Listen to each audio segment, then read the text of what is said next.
Hello and welcome back. In today's video, we'll continue our discuss on gender-based violence. If you missed the previous video where we started the discuss on what gender-based violence is, the different types of gender-based violence that we have, do well to watch this video so that you can catch up on our discuss so far.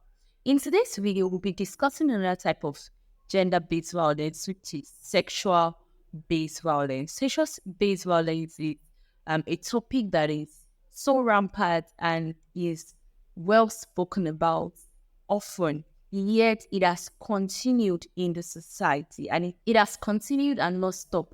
Yet we have several agencies looking into this matters. We have legal system trying to ensure that justice is served to the perpetrator of such violence. Let's go into this discussion so that we can understand the intricacies and we may be able to see reasons why this violence have lingered over time, despite every measure that we put in place to stop this form of violence. Sexual-based violence is any form of sexual advance that entails touching, playing, or fawning with genital organs without the consent of the other person. And in a case where the other person is a minor, whether consent is given or not, it is abuse and it is rape. Because any child that is below the age of 18 cannot give legal consent. So any form of sexual activities carried out with such individual is regarded as rape. Sexual-based violence can come in form of forcefully penetrating the other person or touching any part of your body for sexual desires. It can happen to both minors and adults. It doesn't have any age limit. Perpetrators of sexual-based violence sometimes do not look at the age of their victim.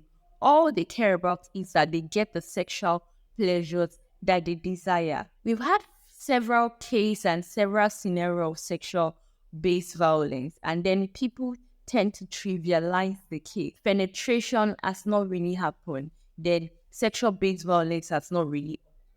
But I stand today to correct such notion that whether there is penetration or there is not penetration, if as much as any sexual activity is carried out without the consent of the other person, and in a case where the person is minor and consent is given, it is regarded as sexual-based violence. For instance, an elderly man who plays with the genital organ of a girl child until it derives sexual pleasure, until it comes, that is regarded as sexual-based violence, even though the penetration does not occur. In a case where you have some form of advantage over the other person, let's say, for instance, you are in charge of giving an individual allowances, maybe you're in charge of scores, examination scores, or you have some form of advantage or a power advantage over the other person, and the person finally succumbs to your sexual advances, it is also sexual-based violence. It doesn't matter if the person can give consent or not. When it's forced, we can broadly categorize it as sexual-based violence. But also, when the other person when the perpetrator has some form of power over the victim, maybe physical power, it could be financial power, it could be whatever. Maybe your boss at work, you are the boss, and your subordinate, your employee, you ask you make sexual advances towards such person, and person, because of the fear of losing their job or because of the fear of not being promoted, actually agrees to these advances, as we regard it as sexual-based violence. Also, sexual-based violence can come in form of marital rape. Yes, there is what we refer to as marital rape. You could be married to an individual and as well rape that individual. When consent is not given, it is regarded as rape. And one of the reasons why these issues has lingered over the years is majorly because of shame.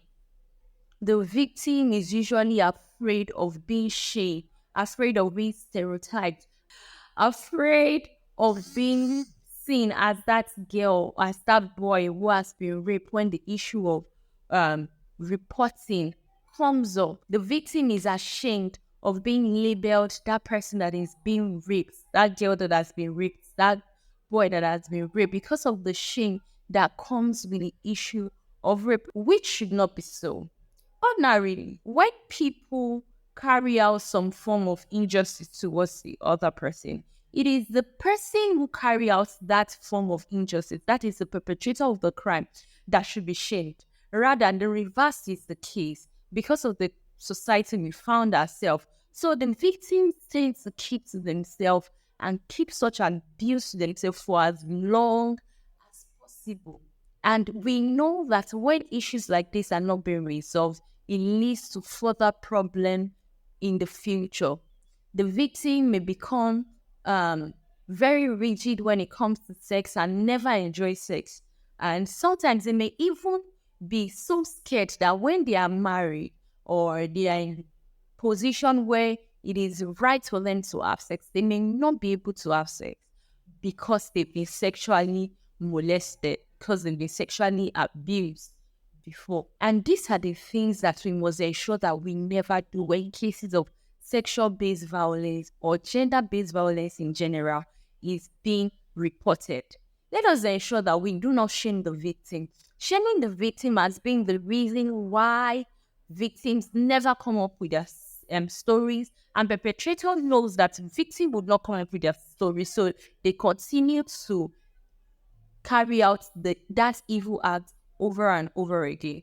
Another reason why this issue of sexual-based violence has lingered over years is because the victim and the perpetrator are usually in a in some form of non-relationship. There is a myth that sexual based violence is usually perpetrated by strangers. But I put it to you that statistics have shown that perpetrators of sexual based violence are usually people who are regarded as family, as um, relative, as neighbors, bosses, or teachers. There's usually some form of relationship, either it be close or so far, but there's usually some form of relationship between the perpetrator and victim. I am not saying that strangers do not rape or they do not carry out sexual based violence. It do happen, but majority of the time, the perpetrator of this gender-based violence are usually people that are close by. They may be uncles, they may be aunties, they may be fathers, they may be mothers, they may be friends, they may be neighbors, they may be teachers, they may be people that you least expect that will be perpetrators of those crimes. Even in religious places, we've heard of religious leaders, group leaders, cell leaders who molest or carry out sexual-based violence on their victim. So, as individuals and as members of the society, if we truly and really want the cases of sexual-based violence to be resolved or to be brought to the barest minimum, we must ensure that we put a silence to the issue of shaming the victims, like saying things like, why are you wearing this? Oh, your clothes is too revealing. Why would they not rape you? Why do you walk in such manner? You are seductive. You talk in sexy manners. I put it to you that there is nothing the victim can do or not do to actually encourage sexual-based violence. The perpetrator of sexual-based violence actually has their own mind and nothing actually controls them rather than their selfish desires to actually carry out and fulfill their sexual pleasure. The victim has little or nothing to contribute to these issues. So we must ensure that in our bid to apportion blame, we put out victim blaming. And I'm sure that when we do this, the issue of underreporting of sexual-based violence will be drastically reduced in our society. Also, we should also ensure that we try to not be one who will stereotype or put people who have been victim or survivor of sexual based violence. We do not put them in a box. We must always see them as normal members of the society who deserve the love, the care, and every other good thing in life. For today, this is where we'll stop in this video. I do want to hear from you in the comment section what you think about this topic at hand and how best you think we can put a stop to sexual-based violence in our society. Thank you for listening. Don't forget to like, share, comment, and turn on the notification button. For now, stay blessed, and I'll see you in the next video. Bye.